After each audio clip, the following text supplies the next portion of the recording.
Hello friends, Radhe Radhe. Welcome back to my channel Home Science पाठशाला।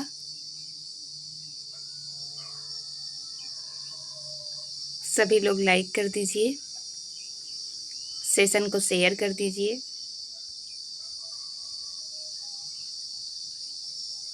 चलिए आज हम लोग देखते हैं सक्षम 2.0।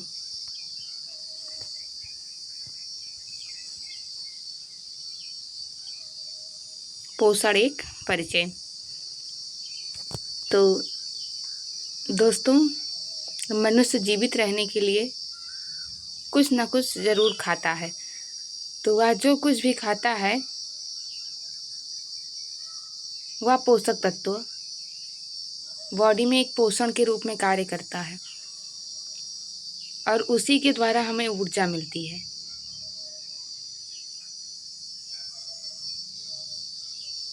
तो जो पोषक तत्वों से प्राप्त करने की प्रक्रिया होती है उसी को हम पोषण या न्यूट्रिशन कहते हैं। ठीक है।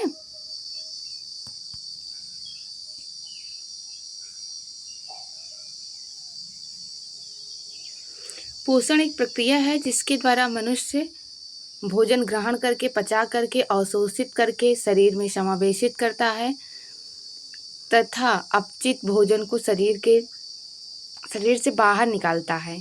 ठीक है। जो विशिष्ट तत्व होते हैं वो बॉडी के अंदर विशिष्ट तत्व जो होते हैं वो हमारी बॉडी के अंदर पोषण प्रदान करते हैं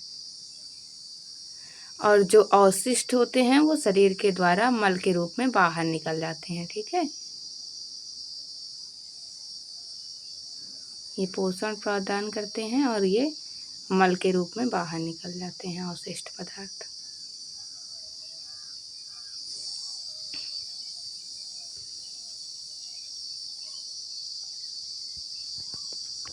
पोषण हमारे शरीर के लिए आवश्यक है क्योंकि यह ऊर्जा का स्रोत है और शरीर में ऊर्जा की क्षतिपूर्ति करता है। यह शारीरिक वृद्धि विकास के लिए आवश्यक है, रोगों से लड़ने में सहायक होता है। देखते हैं पोषण कितने प्रकार के होते हैं। तो पोषण हमारे जो होते हैं ये 2 प्रकार के होते हैं। पोषण कितने प्रकार के होते हैं? तो पोषण हमारे जो शरीर में हमें पोषण मिलते हैं वो 2 प्रकार के होते हैं। ठीक है। जो हम पोषक तत्व ग्रहण करते हैं जो पोषण में परिवर्तित होता है तो वो 2 प्रकार के होते हैं। हमारा पहला कौन सा है? माइक्रोन्यूट्रिएंट। ये शरीर को अधिक मात्रा में इनकी आवश्यकता होती है जिसमें आपके आते हैं ऊर्जा, कार्बोहाइड्रेट और प्रोटीन। क्योंकि प्रोटीन जो होता है ये हमारा बॉडी बिल्डर का कार्य करता है। प्रोटीन के जरिए ही बॉडी की टूटी फूटी कोशिकाओं की मरम्मत होती है। और एनर्जी जो होता है सबसे ज़्यादा हमें कार्बोहाइड्रेट एनर्जी प्रोवाइड करता है क्योंकि तुरंत एनर्जी हमें ग्लूकोज के ज़रिए प्रोवाइड होती है। अगर जब हमको एनर्जी मिलती है तो व्यक्ति सक्रिय होकर कार्य करता है और जब उसको एनर्जी नहीं मिलती है तो सुस्तीपन का एहसास होता है और वह अपने कार्य को करने में अक्षम प्रतीत होता है। तो ये आपके सोर्सेज क्या क्या हैं? दाल, आटा, चावल, मांस, मछली, अंडा, दूध, दही, तेल, सभी दुग्ध उत्पाद। ठीक है। ये सब हमें माइक्रो का मतलब होता है जो अधिक मात्रा में जिनकी आवश्यकता होती है। तो आपका प्रोटीन, फैट और कार्बोहाइड्रेट, ये 3 चीज़ें होती हैं। और दूसरा आपका आता है माइक्रो। माइक्रो का मतलब होता है सूक्ष्म। ठीक है। जिसकी कम मात्रा में आवश्यकता हो, जिसकी कम मात्रा में आवश्यकता हो वो क्या होता है? हमारा माइक्रो होता है। तो शरीर को अल्प मात्रा में इनकी आवश्यकता होती है, प्रतिदिन होती है, अल्प मात्रा में होती है। और ये कौन कौन से हो सकते हैं? आपके विटामिन और खनिज लवण हो सकते हैं। ठीक है।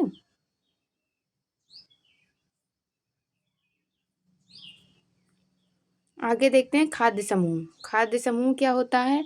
जब भी हम कोई पोषक तत्व ग्रहण करते हैं, जब हमारी थाली होती है डेली रूटीन के अनुसार जब हम भोजन ग्रहण करते हैं तो उसमें हमारी थाली में कुछ ना कुछ पोषक तत्व विद्यमान रहते हैं क्योंकि एक जो संपूर्ण आहार होता है उसमें बराबर मात्रा में सभी न्यूट्रिएंट विद्यमान रहते हैं। तो जैसे देखते हैं खाद्य समूह में आपका अनाज है व कंदमूल जैसे गेहूँ, रागी, चावल, शकरकंदी।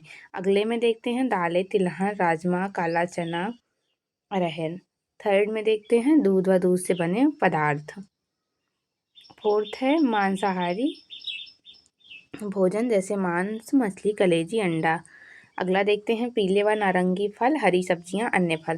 तो ये जैसे ये आपकी थाली दी हुई है, ठीक है, तो इसमें विभिन्न प्रकार के पोषक तत्व हैं। तो इसमें दिया गया है कि कम से कम 4 पोषक तत्वों को शामिल किया जाता है, ठीक है।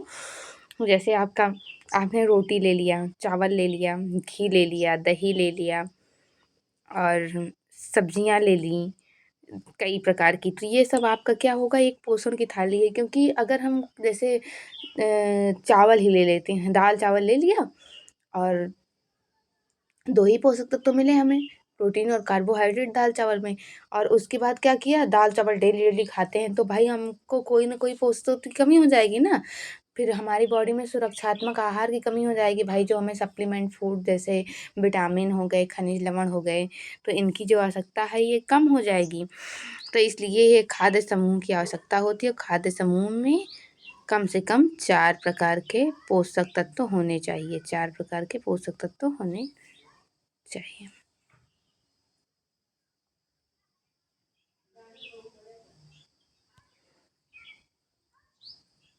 इन्हीं मिश्रण से मैक्रो व माइक्रोन्यूट्रिएंट दोनों प्राप्त होते हैं और शरीर को संतुलित आहार प्राप्त होता है। विभिन्न पोषक तत्वों के स्रोत एवं उनका महत्व। तो पोषक तत्व अब आ गया आपका कार्बोहाइड्रेट। 1 ग्राम कार्बोहाइड्रेट कितनी कैलोरी देता है, तो 4 कैलोरी देता है, ठीक है। 4 कैलोरी एनर्जी देता है। 1 ग्राम कार्बोहाइड्रेट आपकी 4 कैलोरी ऊर्जा देता है। इसके सोर्सेज क्या क्या हैं कार्बोहाइड्रेट के, देखते हैं। स्रोत है अनाज जैसे गेहूँ, चावल, रागी, बाजरा, कंदमूल जैसे आलू, अरबी, शकरकंदी इत्यादि। ये क्या करता है, सबसे ज़्यादा एनर्जी प्रोवाइड करता है बॉडी के लिए। बच्चे गर्भावस्था स्तनपान के दौरान महिला के शरीर में ऊर्जा की मांग बढ़ जाती है, इसलिए कार्बोहाइड्रेट का सेवन पर्याप्त मात्रा में किया जाना चाहिए, ठीक है।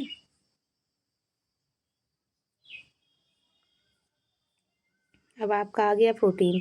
तो 1 ग्राम प्रोटीन में कितनी कैलोरी मिलती है, 1 ग्राम प्रोटीन में आपकी कितनी कैलोरी मिलती है, तो ये भी 4 कैलोरी देता है, ठीक है।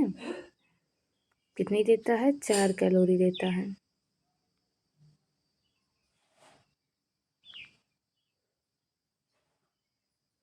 ये कितना देता है, ये भी 4 कैलोरी एनर्जी प्रोवाइड करता है।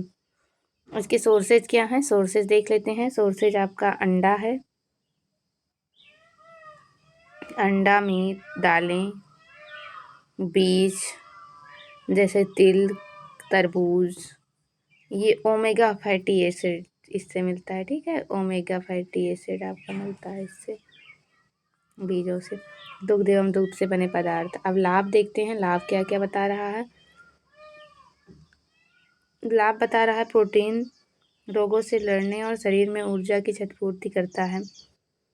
प्रोटीन भ्रूण के सही विकास के लिए आवश्यक है। गर्भावस्था के दौरान महिलाओं के स्तन और गर्भाशय मांसपेशियों को सुदृढ़ करने में सहायक होता है। एनीमिया से बचाव में महत्वपूर्ण भूमिका निभाता है।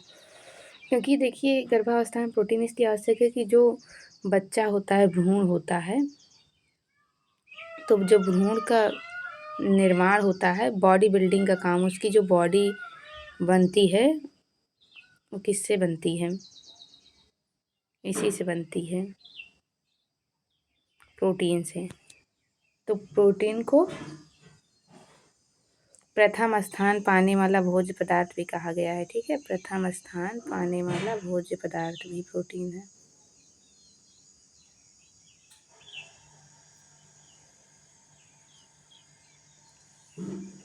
अगला देखते हैं फैट।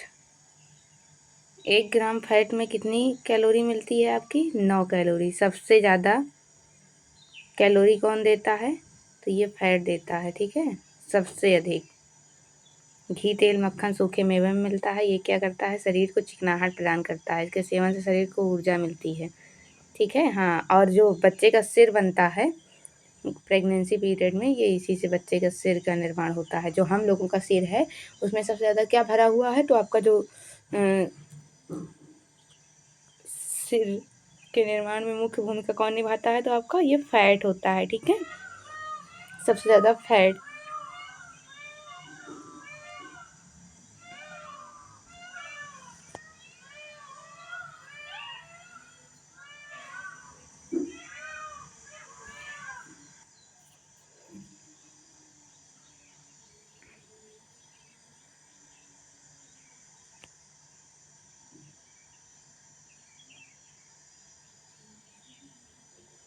आयरन को देखते हैं। आयरन ये क्या है? मिनरल है, ठीक है, मिनरल है।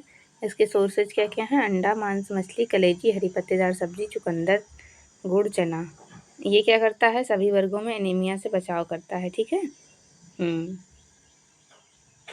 आयरन की कमी होने पर आपको कौन सी गोली दी जाती है? फॉलिक एसिड की, ठीक है, फॉलिक एसिड। आयरन की कमी से कई प्रकार की एनीमिया होती है, जैसे विटामिन B12 की कमी से होती है, B9 की कमी से होती है, आपका B6 की कमी से होती है। तो कई प्रकार की एनीमिया होती है।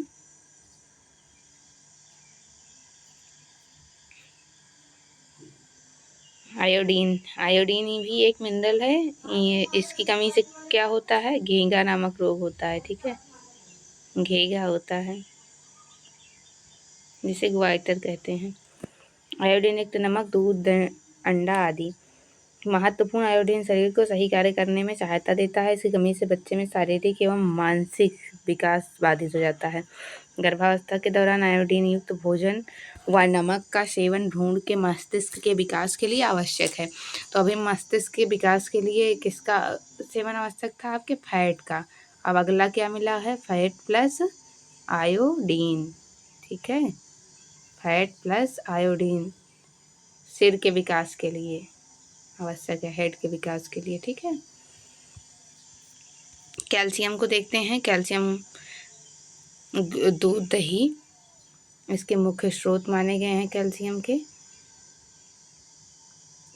के मुख्य सोर्स क्या हैं? दूध एवं दूध से बने पदार्थ, गहरी हरी पत्तेदार सब्जियां, रागी, सहजन।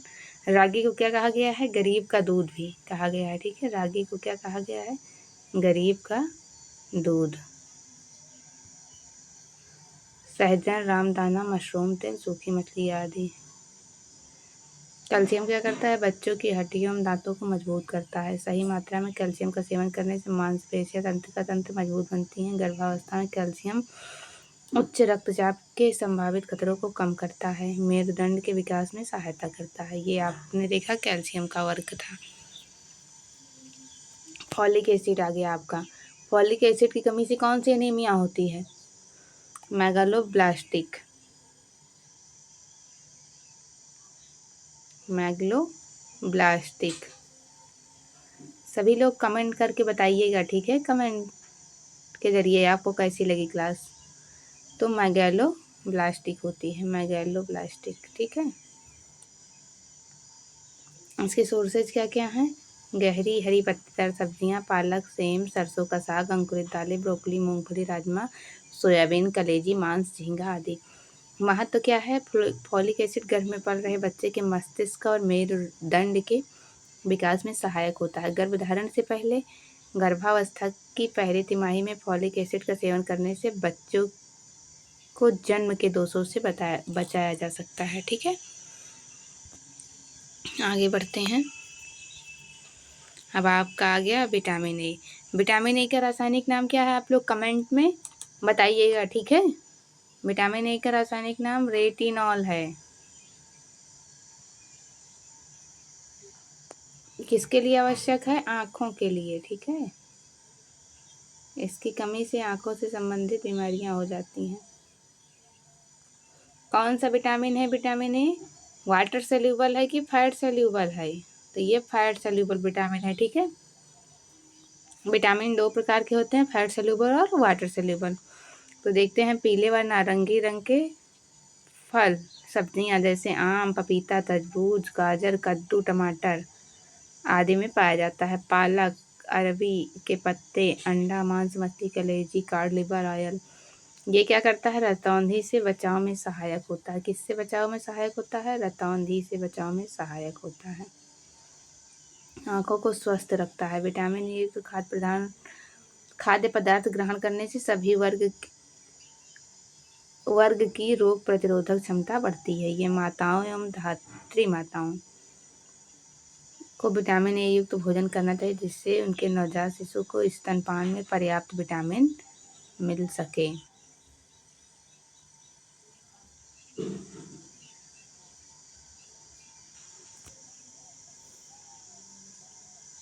आगे देखते हैं विटामिन बी। विटामिन बी का रासायनिक नाम क्या है? विटामिन बी का रासायनिक नाम है थायमीन। क्या है? थायमीन है।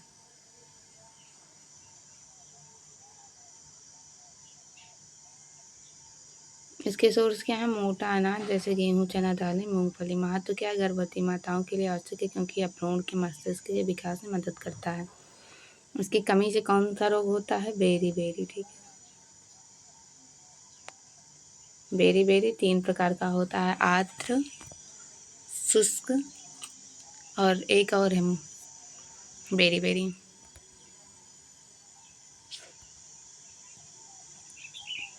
अगला आ गया आपका विटामिन बी 12।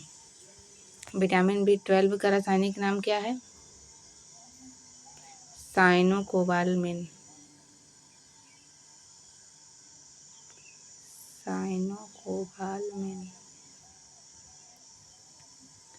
साइनोकोबालमिन। उसकी कमी से कौन सा एनीमिया होता है? परनीसियस।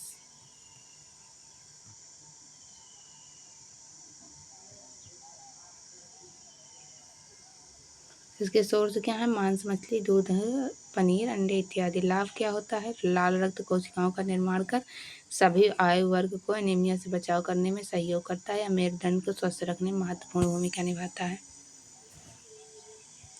अगले टॉपिक की ओर बढ़ते हैं। Vitamin B 6।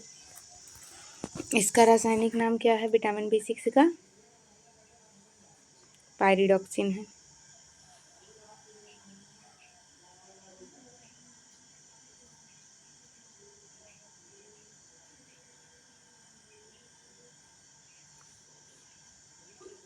इसकी कमी से कौन सा एनीमिया होता है? पायरिडॉक्सिन कमी से माइक्रोसाइटिक।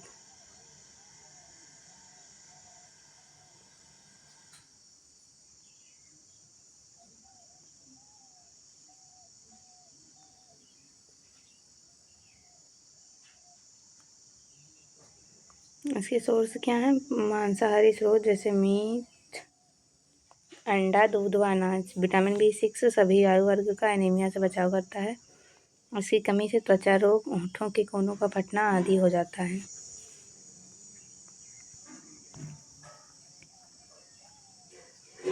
अब आपका आ गया विटामिन सी।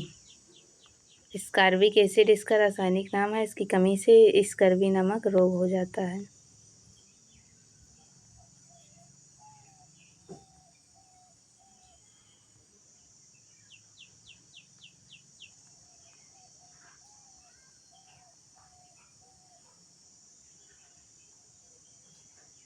कैसा विटामिन है?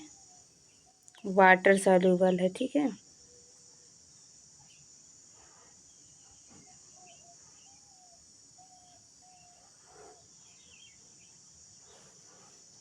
उसका टमाटर, नींबू, आंवला, संतरा, अमरूद, अंगूर इत्यादि सोर्स हैं। पुदीना, कच्ची प्याज, कच्चे आम, हरी मिर्च, धनिया, ये सब खट्टे फल। ठीक है, खट्टे फल।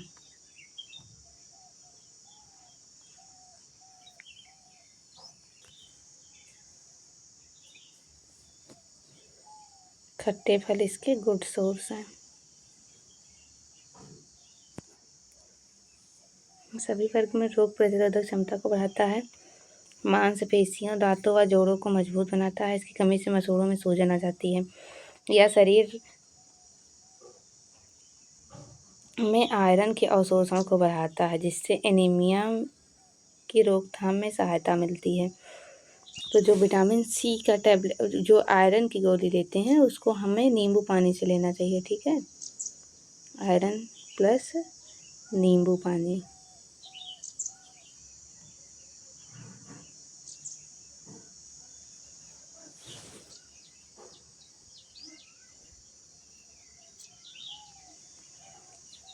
विटामिन डी का रासायनिक नाम क्या है? कैल्सीफेरॉल।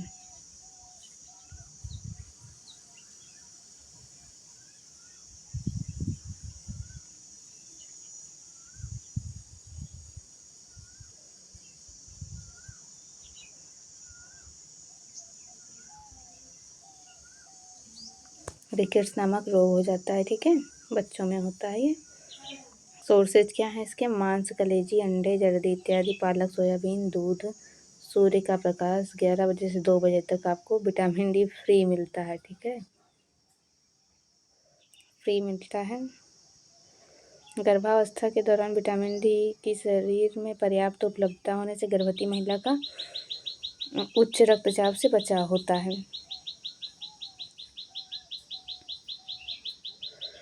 आवश्यक फैटी एसिड ओमेगा 3 व ओमेगा 6। इसके गुड सोर्स क्या हैं? फ्लैक्स, चिया के बीज, नट्स, तिलहन, मछली आदि। इसका मुख्य कार्य क्या होता है बॉडी में, देखते हैं। आवश्यक फैटी एसिड का कार्य शरीर की क्रियाओं को सही तरीके से संचालित करना है या शरीर में बुरे फैट को कम करता है। इसका विशेष योगदान हृदय की गति संचालन में है या दिल की बीमारियों से बचाव करता है। इसकी कमी से नींद कम आना, त्वचा व बाल का बेजान हो जाना, एकाग्रता में कमी, आँखों संबंधी परेशानी। अब आँखों संबंधी परेशानी क्यों होती है? क्योंकि जो ओमेगा 3 होता है ये फैट में पाया जाता है, फैट से संबंधित होता है, और जो फैट्स होता है, फैट सॉल्युबल विटामिन होता है, वो आपका ए होता है, ठीक, फैट्स। तो इसलिए आँखों से संबंधित ये परेशानी भी उत्पन्न कर देता है। जोड़ों में दर्द जैसी तकलीफ़ें हो सकती हैं। शरीर की रोग प्रतिरोधक क्षमता को बढ़ाता है। गर्भवती स्त्री और शिशु के लिए यह काफ़ी आवश्यक होता है। इससे शिशु के शरीर एवं मस्तिष्क का विकास होता है। मौसमी फल एवं सब्जियों का महत्व। क्या महत्व होता है मौसमी फल एवं सब्जियों का? सब्जियां क्या करती हैं? आलू। सब्जियां क्या करती हैं? शरीर को विभिन्न बीमारियों से लड़ने में मदद करती हैं। और केला, प्याज, लहसुन हमें आसानी से मिल जाते हैं, ठीक। कुछ सब्जियां होती हैं जो हमें आसानी से मिल जाती हैं।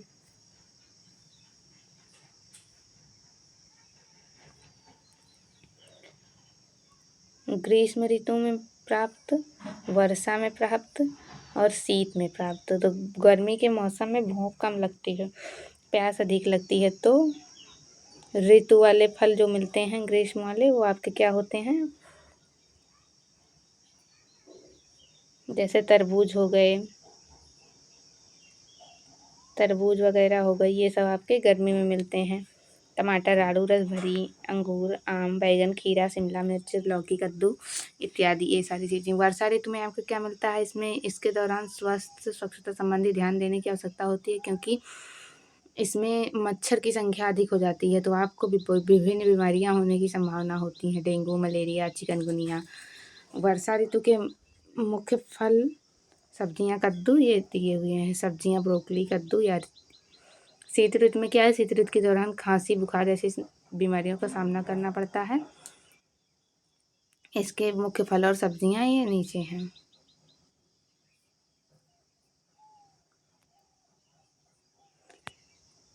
2023 आपका मिलेट वर्ष घोषित किया गया था, ठीक है, मिलेट वर्ष, मोटा अनाज का वर्ष था।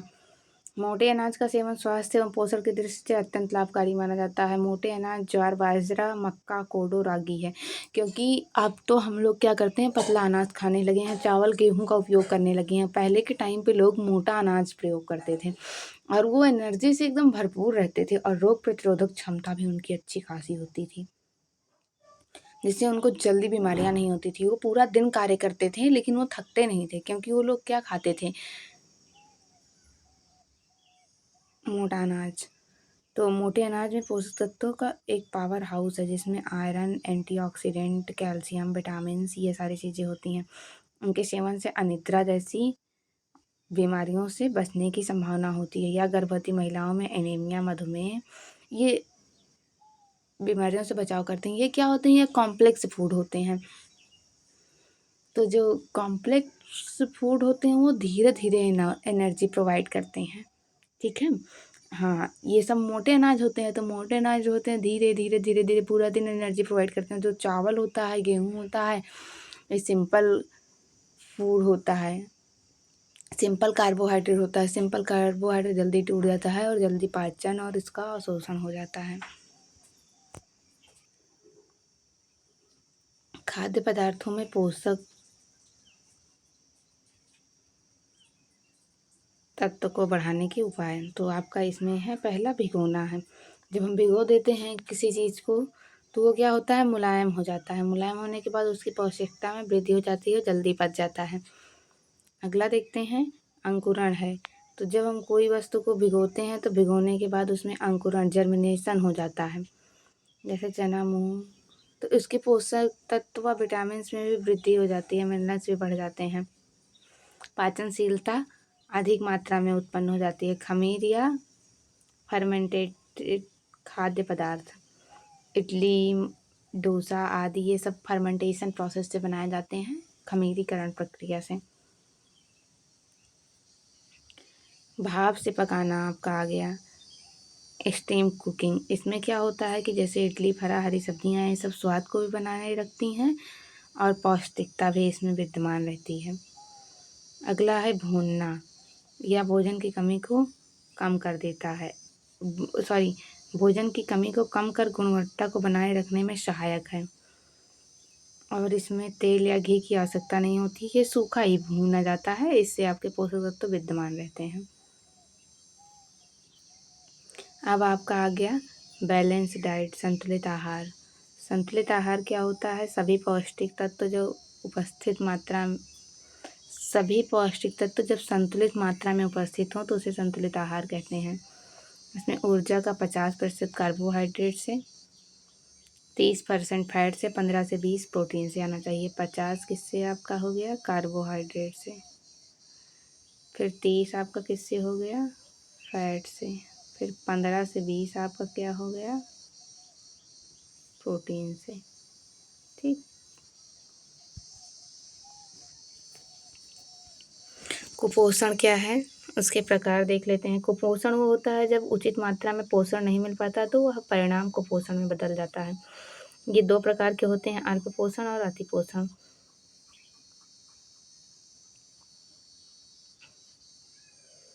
अल्प पोषण में क्या होता है, एक या एक से अधिक पोषक तत्वों की कमी के कारण जो कुपोषण होता है उसे अल्प पोषण कहते हैं। इसका टाइप 2 पोषक तत्व जैसे प्रोटीन, वसा, कार्बोहाइड्रेट, जिंक आदि माइक्रोन्यूट्रिएंट की कमी से होने वाला। इसमें आपका आता है स्टंटिंग और वेस्टिंग, दुबला नाटापन और दुबलापन, ये है स्टंटिंग और वेस्टिंग। अति पोषण में क्या होता है, एक या एक से अधिक तत्वों की कमी से होने वाला कुपोषण। उम्र के अनुसार आवश्यकता से अधिक ऊर्जा ग्रहण करने पर, जैसे मोटापा, इसमें कम है, इसमें अधिकता है।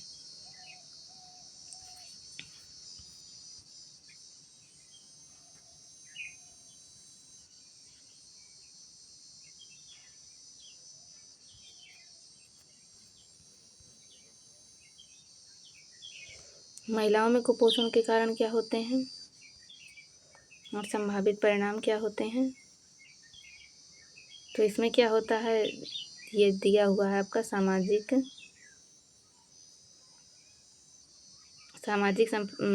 समानता एवं संसाधनों की कमी, पोषण एवं स्वास्थ्य संबंधी सही जानकारी न होना, iron, calcium, folic acid, protein की कमी हो जाना, संक्रमण, कम उम्र में गर्भधारण, कम अंतराल पर बच्चे पैदा करना, बार बार गर्भाशय, गर्भधारण के कारण शरीर का कमज़ोर हो जाना, स्वच्छता में कमी। संभावित परिणाम क्या हो सकते हैं, महिला का शारीरिक एवं मानसिक रूप से कमज़ोर होना, एनीमिया, उच्च रक्तचाप, चक्कर आना, बार बार बीमार होने की संभावना, जन्म के समय वजन कम या मृत बच्चे के होने की संभावना, बच्चे का शारीरिक एवं मानसिक जैसे मंदबुद्धि रूप से कमज़ोर होना, गर्भ भ्रूण का सही विकास न होना, मातृ एवं शिशु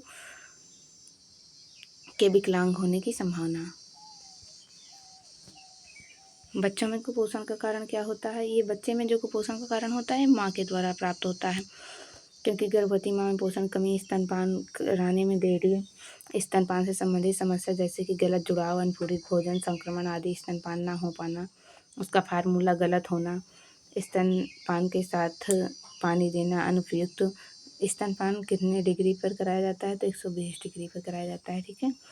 निमोनिया, दस्त आदि बीमारियों से बार बार संक्रमण होना, जन्म से शिशु का वजन कम होना, बाधित शारीरिक मानसिक विकास, कुपोषण, बार बार बीमार होने की संभावना, विकलांगता, जन्मदोष, शिशु मृत्यु की संभावना, वयस्क होने पर मधुमेह व रक्तचाप बीमारी होने की संभावना आदि।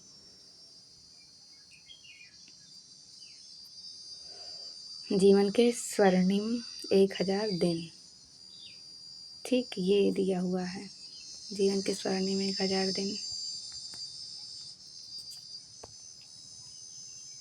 गर्भावस्था 270 दिन, पहला वर्ष 365, दूसरा वर्ष 365, फिर इसको मिलाकर क्या हो गया आपका 1000 दिन।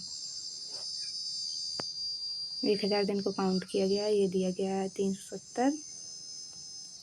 730, 270, 730, कुल मिलाकर 1000 दिन होता है। इसे स्वर्णिम समय माना जाता है। इसमें बच्चे के मस्तिष्क का सबसे अधिक विकास गर्भावस्था से लेकर 2 वर्ष की आयु में होता है।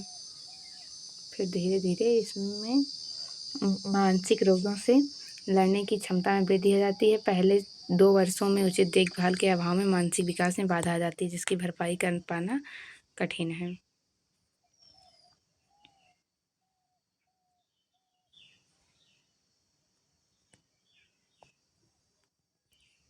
Thank you friends.